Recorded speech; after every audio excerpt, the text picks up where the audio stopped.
Olá, galerinha! Chegamos à nossa aula de número 10 do nosso curso de contabilidade e hoje nós vamos falar sobre um tema bastante importante e imprescindível para darmos prosseguimentos e avançarmos nesta matéria. Nós vamos falar sobre o mecanismo de débito e crédito. Mas antes de iniciarmos essa aula, se você não é assinante do nosso canal, assine o nosso canal, ative o sininho para sempre estar recebendo as nossas notificações e deixe seu like nessa videoaula. Bom, a movimentação das contas se processa por meio de débitos e créditos, ocasionando aumentos e diminuições dos saldos das contas. Então, toda e qualquer conta, nós aprendemos o que é conta na aula passada, elas são movimentadas pelo processo de débito e de crédito.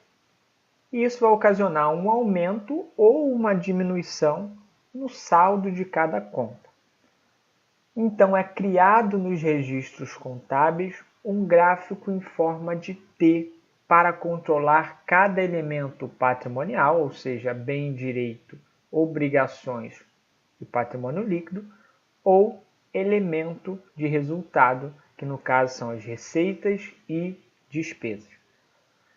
Trouxe aqui um exemplo. Assim seria representada a conta caixa, que é uma conta do nosso ativo. Móveis e utensílios, que também é uma conta do nosso ativo. E aluguéis passivos, que é uma despesa. Então, é criado aí o gráfico em formato de T com o nomezinho da conta para se controlar o saldo de cada conta, de cada elemento. Tudo bem? Nesses gráficos, o contador controlará a movimentação de cada elemento, registrando os seus aumentos, os ingressos, as entradas, as compras, e também as suas diminuições, as saídas e vendas. Então, vamos aprender como se faz esses registros de aumento e diminuições em cada conta. Bom, nós vamos utilizar como exemplo a conta caixa. O caixa é um bem da empresa, logo ele é um ativo, tá bom? Você sabe que a quantia de dinheiro existente no caixa aumenta pelas entradas de dinheiro e diminui pelas saídas deles. Esse é o fundamento do controle de cada conta. Aumento representa a entrada e diminuição a saída. Então, como é que a gente faz para saber o saldo da conta caixa? Eu somo todas as entradas que teve no meu caixa e diminuo todas as saídas que teve, assim eu acho o saldo. Beleza? Bom, um ponto importante, tá? É convencionado que no controle de cada conta, o nosso exemplo é caixa, mas no controle de cada conta, o lado esquerdo é onde são debitadas as contas, ou seja, é o lado do débito.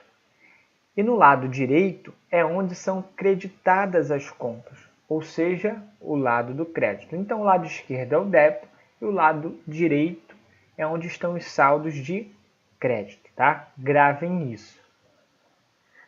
Bom, além de tudo isso, existem natureza das contas, tá? As contas possuem natureza. Essas naturezas podem ser natureza devedora, devedora vem aí de débito, e natureza credora, credora vem de crédito. Então, nós temos que gravar quais contas possuem natureza devedora e quais contas possuem natureza credora. É imprescindível você saber isso para o prosseguimento desta aula. Então, as contas que possuem natureza devedora são todas as contas que estão no ativo, ou seja, os meus bens e direitos, além também das despesas e dos custos. Esses três grupos são de natureza devedora: o ativo, as despesas e os custos, tá bom? O que eu chamo de ADC, ativo, despesas e custos.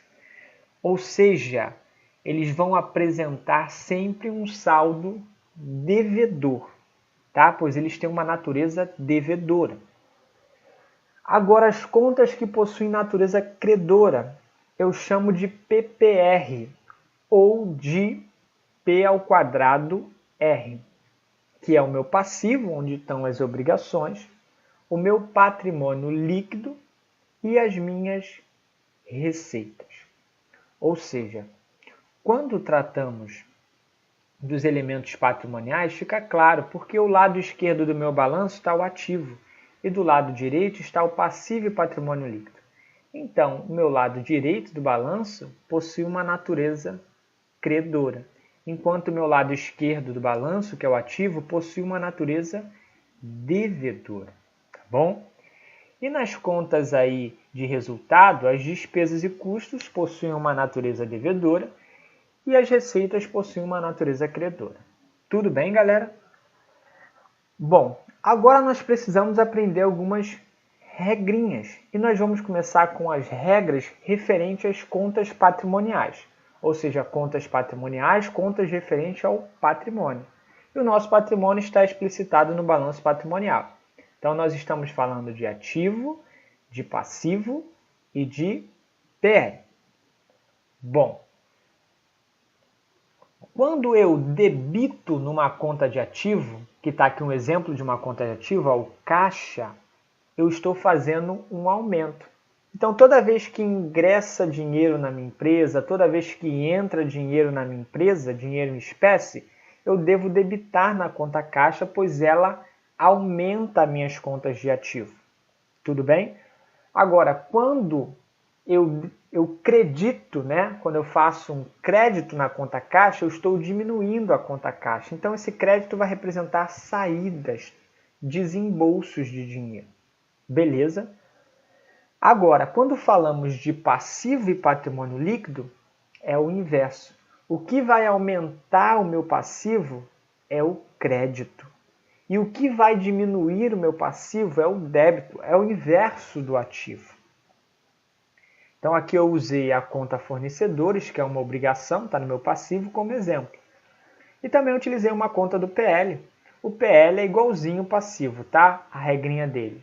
Você vai aumentar o capital social creditando, que é uma conta do PL, e você vai diminuí-lo debitando.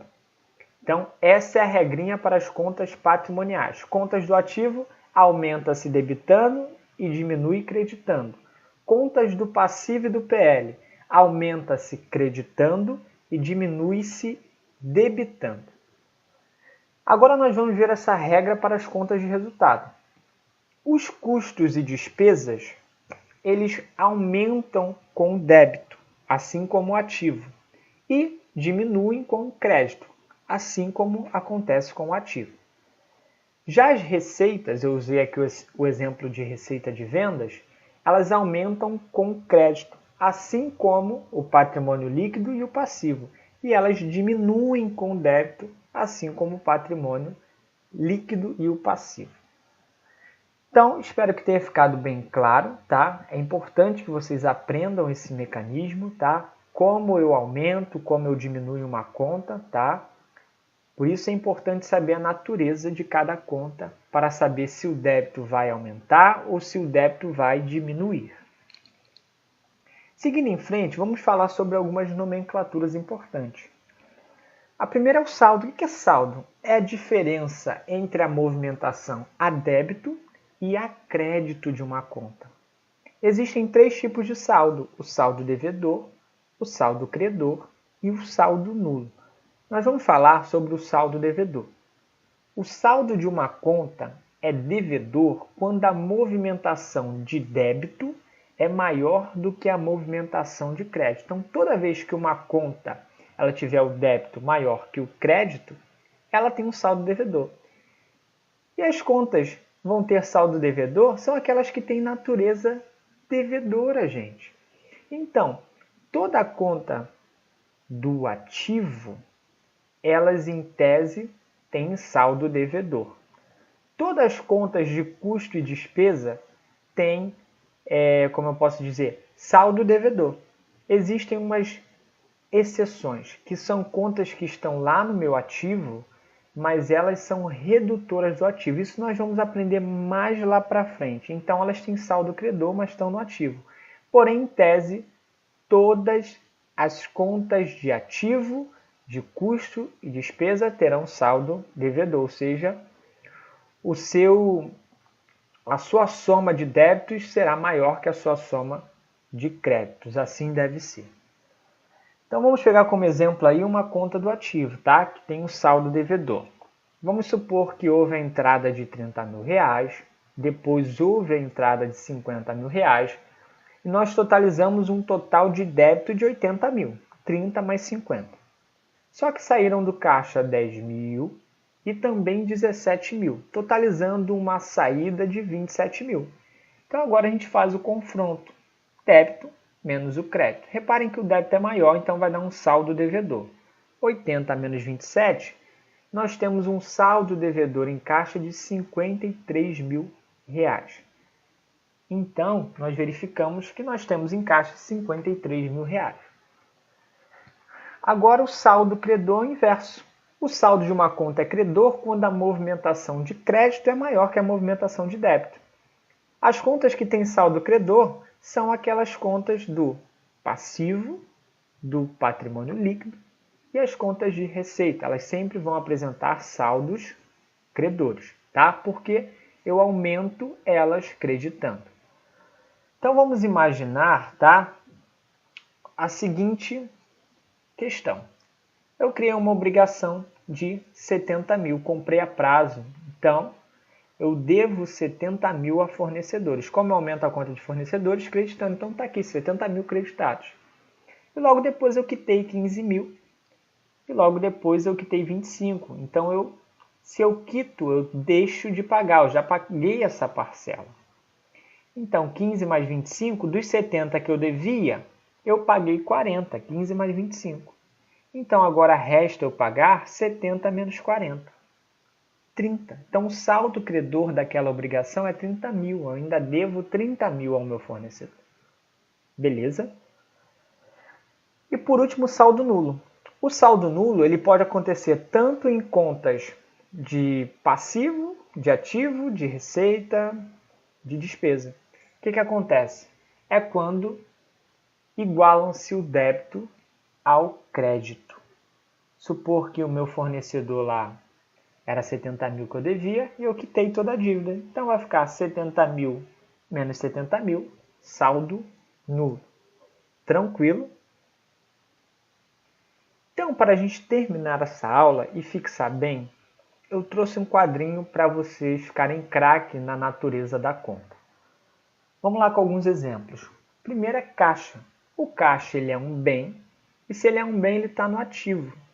E toda conta do ativo tem natureza devedora. Show? Estoques de mercadoria é um bem, se é um bem está no ativo. E todo ativo tem natureza devedora. Fornecedores é uma obrigação, então está no meu passivo. Todo passivo tem natureza credora. Salários. Não confunda salários com salários a pagar. Salário sozinho é despesa. E toda despesa tem natureza devedora. Salários a pagar, lembra do termo? Toda vez que vier a pagar, se refere a uma obrigação.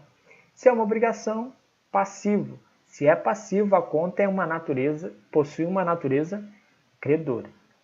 Veículos é um bem, está no ativo. Está no ativo, natureza devedora. Temos duas receitas aqui, ó, tanto de serviço como de vendas. Elas estão no grupo de receitas, são contas de resultado. Se elas são receitas, natureza credora. Banco conta movimento, é um bem, está no ativo. Se está no ativo, natureza devedora. Fundo de comércio, muita gente não sabe o que é, mas eu já abordei isso em uma das nossas aulas. O fundo de comércio, ele é um bem intangível, aquele bem que não se pode tocar, é impalpável. Então, se ele é um bem, ele está no ativo. Se ele está no ativo, a natureza dele é devedora. Duplicatas a receber. Tudo que eu tenho a receber é um direito. Se é um direito, está no meu ativo. Se está no meu ativo, essa conta tem natureza devedora. Capital social é a conta mais conhecida do meu patrimônio líquido, como vimos nas últimas aulas. Se está no meu patrimônio líquido, ela tem natureza credora. Juros passivos. Sempre quando vem com a nomenclatura de passivos no final, lembra que eu dei um macetinho para vocês? Assimilar como passivo, como uma coisa ruim, né? Lembrando lá do balanço, né? Que é o lado das minhas obrigações, apesar de não ter nada a ver, dá para a gente fazer essa assimilação. Se é uma coisa ruim, os juros passivos só pode ser uma despesa. Se é uma despesa, a sua natureza de conta é devedora. Impostos. Impostos é despesa, como vimos na última aula. Se é uma despesa, natureza devedora. Móveis e utensílios é um bem, está no meu ativo, natureza devedora. Impostos a pagar, ele é passivo, a pagar, é uma obrigação. Então a natureza dele é credora. Então, a ideia que eu dou para vocês que assistirem essa aula é vocês irem no Google e pesquisar nome de diversas contas e fazer esse tipo de exercício. Você bota o nome da conta, bota o grupo e diz lá se a natureza é devedora ou credora para vocês começarem a se ambientar com a natureza das contas.